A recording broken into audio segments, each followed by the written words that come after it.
Mr. Speaker, I'd like to take a moment this evening to bring the country's attention to one of the most shocking and twisted things I've ever seen in the world of politics that is happening right now in my state of California.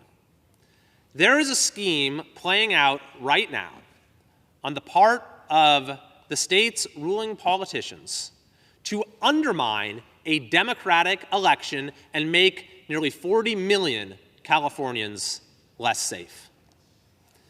This relates to the crime problem in our state, which of course is not just a California issue. As a member of the Judiciary Committee, I've been part of several field hearings in some of America's worst cities when it comes to high crime rates, including Chicago, Philadelphia, Manhattan, and right here in Washington, D.C. But it is perhaps in my state, in California, especially in cities like Oakland and San Francisco and Los Angeles, where the problem is most pronounced, thanks in large part to a series of criminal laws that have been passed that are uniquely permissive and that are uniquely restrictive of the ability of law enforcement to keep our communities safe. But there is one law in particular that is at the root of many of the problems that we see in California when it comes to homelessness and open-air drug markets and when it comes to retail theft and smash and grabs. And that is an initiative known as Proposition 47, which was passed in 2014 under the false name of the Safe Neighborhoods and Schools Act. And since that time has caused an epidemic of retail theft by eliminating virtually any consequence for stealing. It has also had the tragic consequence of making it so we cannot get drug addicts who are living on our streets in many cases, dying tragically on our streets in many cases for fentanyl and other drugs, or we can't get them the help they need now because it's decimated our drug court system. Prosecutors no longer have the ability to use a possible felony conviction as leverage to get offenders to sign up for treatment. So for the last decade, this very misguided initiative, Proposition 47, has caused these problems to build and build and build in California, and has made our communities less and less safe, has made our quality of life in California lower and lower, has been a major reason why people have been leaving our state in record numbers when, for much of its history, California has been the state that everyone wanted to come to. So after a decade of living with California, over the course of the last several months, there has been a citizen-led effort in California to overturn the worst provisions of Proposition 47, to restore consequences for retail theft, to revive drug treatment for those who need it, to take on the scourge of fentanyl that is ravaging far too many of our communities. And the people of California responded overwhelmingly, with over 900,000 people signing the petition to get this measure on the ballot. And just about an hour ago, this evening, it was officially announced by the California Secretary of State that the initiative has qualified, that it will appear on the November ballot, and all indications are that the people of California will vote for it and end this radical, failed experiment in our state and set our state on a new course. But unfortunately, there are some who hold power right now in California who do not want that to happen. And I want to be very clear that this is not a partisan statement because the initiative has broad bipartisan support. For example, it is endorsed by the Democrat mayor of San Francisco, the Democrat mayor of San Jose, the Democrat mayor of San Diego, because it's just common sense that we need to restore public safety in California.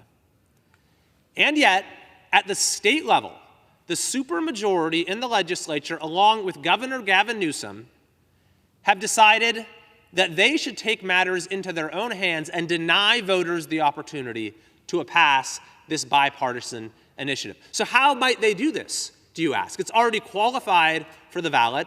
The people have made their voice heard. It's official. What's their plan? This is the scheme that they've come up with that surpasses anything I have seen, perhaps, And I've seen a lot when it comes to the machinations of California politicians. Here's what they've done. The governor and leaders in the legislature came up with their own package of bills that are ostensibly designed to promote public safety. And in fact, most, if not all, of those bills are unobjectionable. Some of them are even positive. But they're really just tweaking at the edges of the problem. None of them does anything to deal with the actual problems of Proposition 47. In fact, the bills by definition couldn't do that because Proposition 47 was a voter initiative and it can only be corrected by a voter initiative. The legislature doesn't have the power to do that. But nevertheless, for whatever reason, maybe to look like they were doing something about the problem, maybe they genuinely wanted to help make communities safer, you had these bills that were introduced that would take some fairly modest steps in the direction of public safety. Well, we actually learned just a few days ago that there was a much more sinister purpose behind these bills. The leaders of the legislature will be introducing an amendment to these bills, which has what they're calling an inoperability clause. So what does that mean? They are stipulating in the language of the bills that if voters pass the initiative that is now going to be on the ballot in November, then those bills will automatically be repealed. So they're putting in a provision that says that their own bills will be repealed automatically if voters make a decision that they don't like in November. This is truly extraordinary. It's a threat to the people of California. Don't pass this initiative or we will weaken other criminal laws. It's a loaded weapon because the effect is automatic. The threat doesn't even need to be carried out. It's just there the moment the initiative passes, at least this is the way they've designed it, then those bills will be repealed. But truly, the purpose of this is even worse. The true purpose is to mislead voters and give them an upside-down description of what this initiative will actually do. Because in California, the language that appears on the ballot when you go to vote that says, here's what this initiative will do, that language is written by the Attorney General, who is himself a statewide elected official. So the point of including this, some are calling it a poison pill, which says that if you pass the initiative, then these public safety bills are going to be repealed, is to influence the way that the initiative is written. So that an initiative that is supposed to be about helping to limit crime, reduce crime, and restore consequences, they'll describe in precisely the opposite way. On the ballot, it will now say, oh no, this initiative is going to repeal these public safety measures.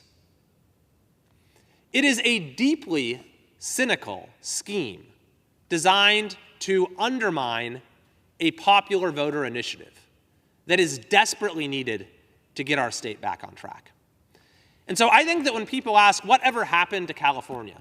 How did our beautiful state come to have all of these problems where, you walk through the streets of San Francisco or Los Angeles and you can't even believe that you're in the United States of America? How did this happen? This is how it has happened.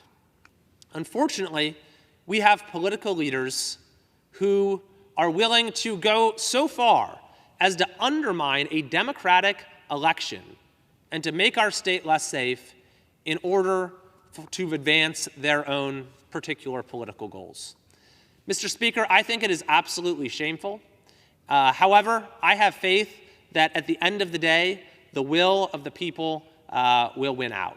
And I think that people are frustrated with what has happened to our state. I hear it every day. They're frustrated with machinations like this, and that the people of California will find a way to make sure that this change that is desperately needed happens and that our state gets back on the right track. Thank you, and I yield back. The question is